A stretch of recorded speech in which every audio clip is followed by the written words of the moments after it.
Thank you for being here. Thank you.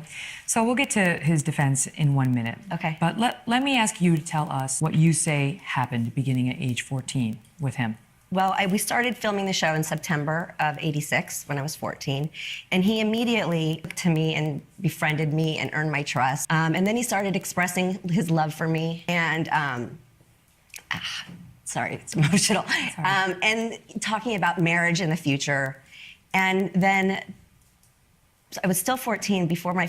She's a bit flummoxed, is Nicole, about what she's saying. And you could expect that if you've actually gone through something like this. 15th birthday, we were at his house, in his car, in his garage, and he reached over and he penetrated me with his finger. And that is when the sexual touching and abuse started. So she closed her eyes elongatedly. And that it either means one of two things, usually, that is that she was very displeased and didn't want to remember it, or she's fibbing and making this up. I'm asking you whether, as you recall that incident, whether you remember being a willing participant. I was very young, and I was taken. It was shocking a little. So with the screwed up eyes, it means she's quite critical. I had never experienced anything like that before either. So he was playing on not only my emotions. Those raised shoulders seem congruent with what she's saying. But my hormones and all of those things. The issue with him is that he was our boss. And, he also was telling me, you can't tell anybody, this is illegal, I'll go to jail, the show will be over, everybody will be sued, you'll be out of a job, and, you ruin everybody's life. And it's scary. That's intimidating, especially when you're that young. How many times did that happen? Did you that have happened quite often. Again, elongated closing of eyes, like she doesn't want to remember this. Through the age of 16. Like more than 10 times? Yeah, more than 10 times. Where? More like probably once a week. And then on set, there was just a lot of groping, a lot of fondling, a lot of pulling me on his lap, trying to sneak kisses in the back, which other cast members saw. Mm-hmm. One of whom has confirmed that to us. Did you have sexual intercourse with him prior to what you say was age 17? I was age 17. No, that was the first time that we had intercourse. Okay, so she's nodding her head to that, and that's congruent. So she had sex with him at 16. Of course. Okay, and while the abuse was happening between 14 and 17, did you tell anybody? I told a few of my friends, close friends. So were they close friends because her eyes were closed? I knew I could trust. He didn't have a good reaction to it. So okay, so again, she's a person who likes to close her eyes with things she's displeased about. It wasn't something I felt open to talking about. The alleged abuse, were you thinking, he's my boyfriend, or what were you thinking? There was a bit of like, this person loves me, and I trust this person, and that he cares about me, and I'm safe. Mm-hmm. And it wasn't until, getting a little bit older that I started to realize this is not love. So what is interesting about Nicole Eggart is that she's forward into the conversation. She's not back. And when you find someone who's not quite there or has things to hide, they're a little bit more insecure with the way they deliver their message. I see is she's reasonably confident here. What happened? At his house. Was it his? Did he live with anybody? No. Okay. And do you believe any of the executive producers or the supervisors on the set knew about it? I don't know if they knew. I don't think they knew about the actual physical sexual abuse, but everybody knew the attention that he gave me. Everybody was a suspect of that. And around town, people would always ask me, "Are you dating Scott Baio?"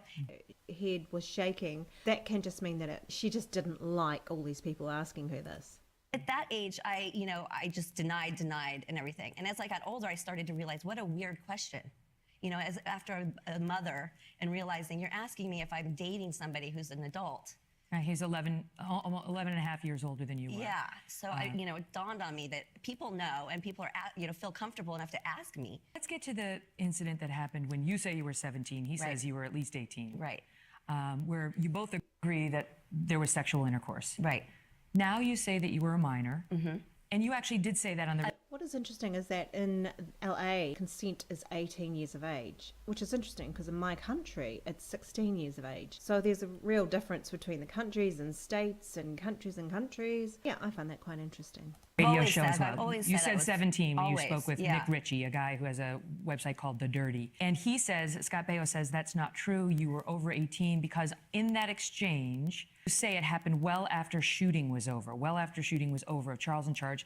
Baio's produced proof that shooting on Charles in Charge ended in May of 1990 when you would have been 18. Correct. So he says by your own admission, essentially, it had to be 18 or later. Right. But what my truth is that I wasn't ready to tell my story. And for me, it was always protecting the show and protecting, that whole legacy that nothing happened there.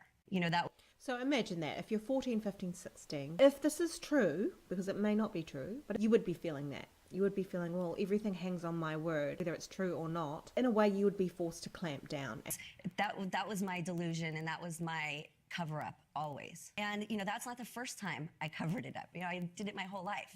I always lied about it. You were asked about him, and they asked you, so this means your ex, Scott Baio, is not a psycho ex, and you say, no, he's not. And they asked, maybe you could guest star on his Nick at Night show, and you said, totally, I would love to work with him. There are a lot of weird, strange rumors about things that went on between us, but we became really good friends.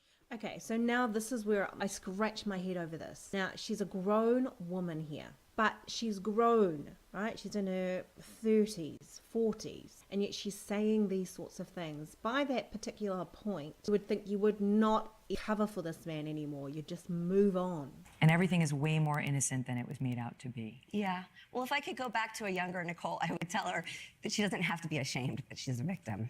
Okay, so she's saying that she's feeling ashamed. I get that. I mean, you're feeling ashamed, so still in denial. And this is where she's breaking up. So, I mean, it's congruent. Does it mean to say she's absolutely telling the truth? I can't say that for sure, but at the moment, it's mostly congruent. And shame plays such a weird part and such a strong voice. It just, you lie. And I didn't want anybody to look at me and think I was weak. I didn't want anybody to look at me and think, oh, victim. And it's not until now that I see other people coming forward and how many women I talk to that this has happened to. And it's more common than not, unfortunately. And when I talk to other women, I don't look at them and think, oh, you're weak, or ew, you're a victim. And so it's made me realize that it's not gross and it's not embarrassing. I think what she's feeling now, let's just say this did happen while she was, in her teens and Scott Baio took advantage of her, is that she is feeling shame, regret, and anger, which I can see in her face at the moment. To people who are going to be out there, because some are going to judge and say, you were 15, you were 16, you were 17, you were a willing participant, you knew what you were doing. Right. He was a boyfriend. He was a little older, but he was a boyfriend. Right. And all these years you came out and said, didn't abuse me, good guy, good friends with him. You went on his reality show in 2007. This is nonsense. Well, the reality show was about him having therapy for womanizing. And that's what people don't understand. I went on there to call him out on some of the women he mistreated on our set. Here you give that interview to Nick Ritchie in 2013, which was years after that 2007 appearance on his reality show. Yeah. You sound so cavalier. You sound like you're having fun. And that's true. I found that as well. I'm really good at covering up. I got really good at it. I got really good at burying it and putting it away in a box. That was 2013, so that was 5 years ago. She would have been about 40 when she was saying all this sort of stuff. Wouldn't you just want the truth to come out? That's not me. That didn't happen to me. And, Nick, he's put out a statement because there was stuff that didn't make that interview where I did tell him that I was molested and that there was so much more to the story. Okay, so I'm going to leave it there with Nicole. Now, overall, I'm finding Nicole on the whole congruent. Of course, there are the questions where at age 40, she has said something completely different, that it was fine, and now she's come back saying I was ashamed of myself and so I lied to cover up. Now, you can't accuse Scott Baio of doing this because no one really saw the abuse happening, and I still don't think she's got much to stand on in a court of law. Anyway, I hope you enjoyed this video. Please like and subscribe, share the video, and check out my Patreon page for other videos.